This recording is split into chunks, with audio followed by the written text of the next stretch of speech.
வணக்கம். இன்னைக்கு நாம் புரோட்டா, சப்பாத்தி, இடியாப்பம், இட்லி, தோசை எல்லாத்துக்கும் சாப்பிட்ற மாதிரி காய்கறி பாயா, நான்வெஜ்ஜில் பாயா சாப்பிடாம வெஜிடபிளில் வச்சு எப்படி பாயா செய்கிறதுன்னு பார்க்கலாம். சும்மா சொல்லக்கூடாது, சாப்பிட்டு பார்த்தா அவ்வளோ டேஸ்ட்டாக இருந்தது. நீங்கள் சாப்பிட்டு பார்த்துட்டு எனக்கு எப்படி இருக்குன்னு சொல்லுங்கள். எப்படி செய்கிறதுன்னு பார்க்கலாம் வாங்க.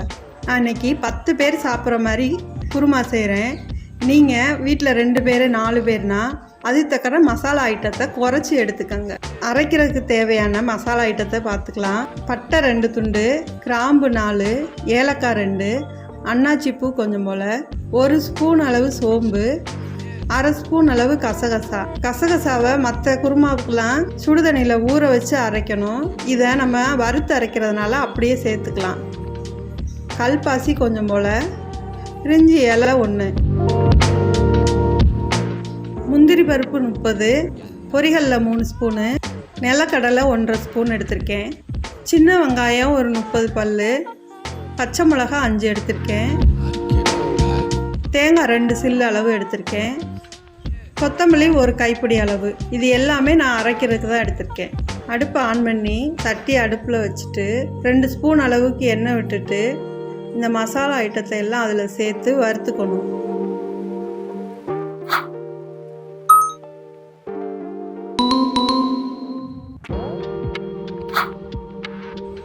லைட்டாக வறுத்ததும் சின்ன வெங்காயம், பச்சை மிளகாய் அதை சேர்த்துக்கிறேன்.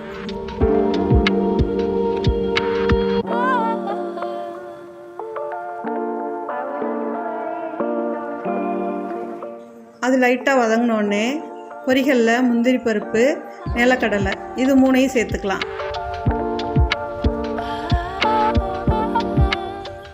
அதுவும் லைட்டாக வதங்கினதும் கொஞ்சம் போல் கொத்தமல்லி 1 கைப்பிடி அளவு எடுத்து வச்சுருக்கேன், அதை சேர்த்துக்கலாம்.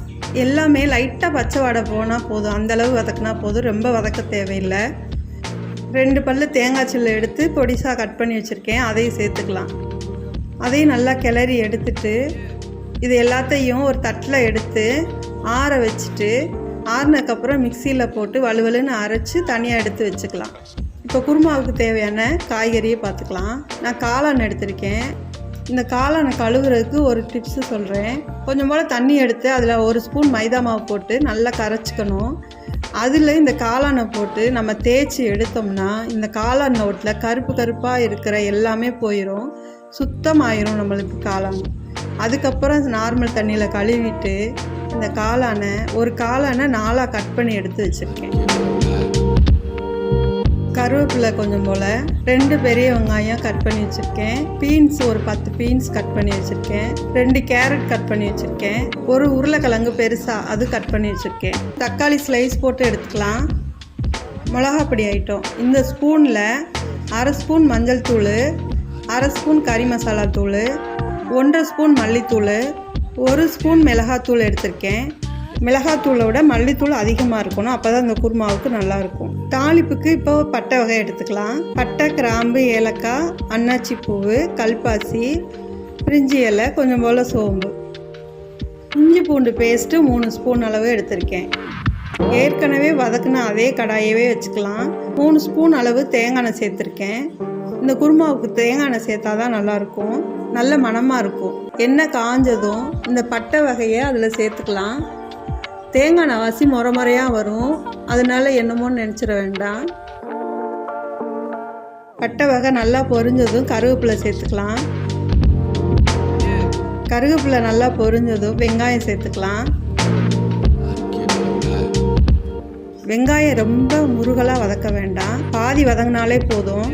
வெங்காயம் வதக்கிறதுக்கு லைட்டாக உப்பு சேர்த்துருக்கேன். வெங்காயம் வதங்கினதும் இஞ்சி பூண்டு பேஸ்ட்டு சேர்த்துருக்கேன்.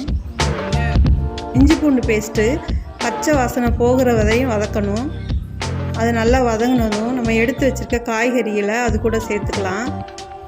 காளான் மட்டும் இப்போ சேர்க்கக்கூடாது, காய் பாதி வெந்ததுக்கு அப்புறம்தான் காளான் சேர்க்கணும். காலிஃப்ளவர் எடுத்திங்கனாலும் காளான் எப்போ சேர்க்குறோமோ அப்போ தான் சேர்க்கணும்.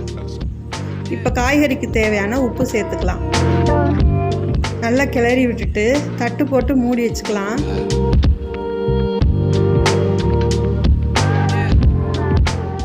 ஒரு 2 நிமிஷம் கழித்து எடுத்துட்டு திரும்ப நல்லா கிளறி விட்டுக்கலாம்.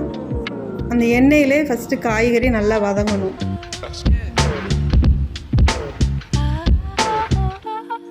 இப்போ தக்காளி சேர்த்துக்கலாம்.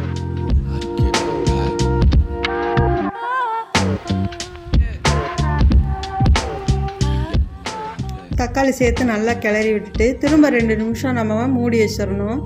அந்த எண்ணெயிலே கொஞ்சம் வதங்கட்டும். இப்போ எடுத்து பார்த்துக்கலாம். கொஞ்சம் மசிஞ்சிருக்கு.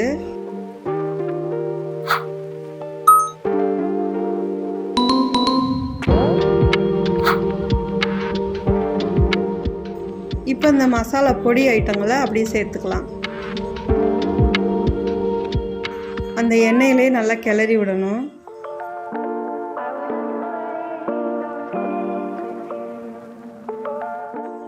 மசாலா அந்த எண்ணெயிலே நல்லா வதங்கினதுக்கப்புறம் இப்போ காய்கறி மூழ்கிற அளவுக்கு தண்ணி ஊற்றி வேக விட்டுக்கலாம்.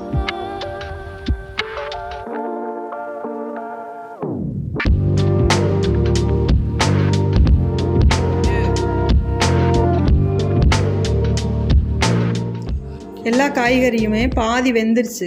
பாதி வெந்ததுக்கு அப்புறம் தான் காளான் சேர்க்கணும்.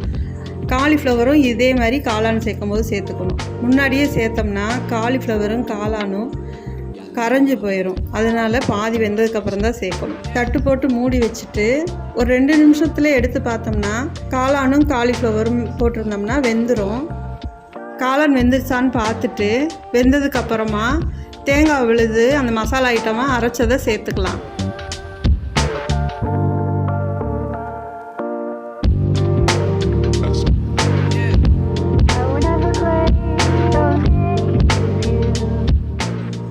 அதோட தேவையான அளவு தண்ணி சேர்த்து ஒரு 3 கொதி வர்ற அளவுக்கு மூடி வச்சிடலாம்.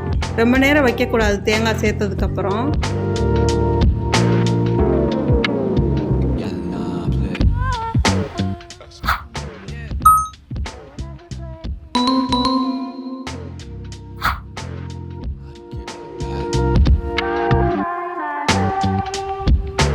இந்த மாதிரி கொதி வந்ததுக்கப்புறம் கொத்தமல்லி இலையை தூவி இறக்கலாம். காய்கறி பாயா ரெடி. சாப்பிட்டு பார்த்துட்டு எப்படி இருக்குன்னு எனக்கு கமெண்டில் சொல்லுங்கள்.